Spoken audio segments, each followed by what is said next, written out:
Le concept de nouvelles infrastructures a été mentionné dans le rapport de travail du gouvernement de cette année pour la première fois. En écoutant le rapport de travail du gouvernement du Premier ministre Li, j'étais très confiant. Je pense que les nouvelles infrastructures constituent une stratégie très clairvoyante et proactive.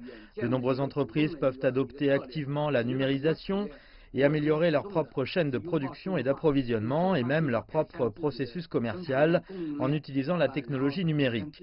Je pense que d'ici 5 ans, les nouvelles infrastructures ne seront pas seulement une mesure pour faire face à la pandémie de Covid-19.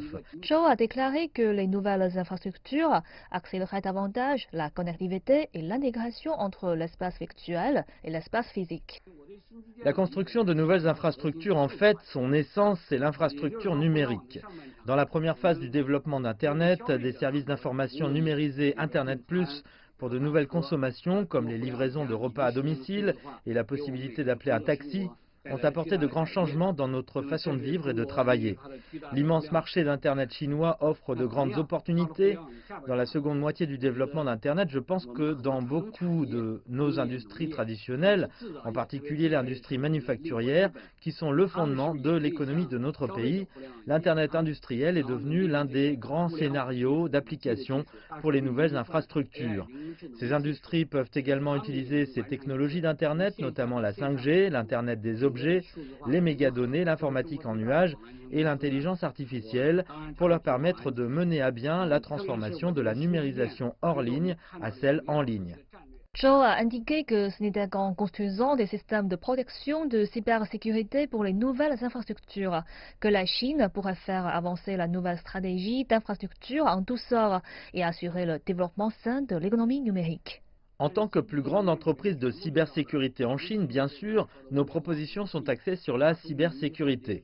Je pense que les nouvelles infrastructures sont une bonne stratégie, mais toutes les nouvelles infrastructures utilisent de nouvelles technologies numériques, donc des défis existent, et les exigences en matière de cybersécurité sont particulièrement élevées.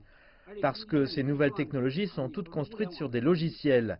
Tant qu'un logiciel est susceptible de présenter des failles, il court le risque d'être attaqué. Les scénarios les plus importants de nouvelles infrastructures sont les scénarios d'Internet tels que l'Internet des véhicules, les villes intelligentes et l'Internet industriel.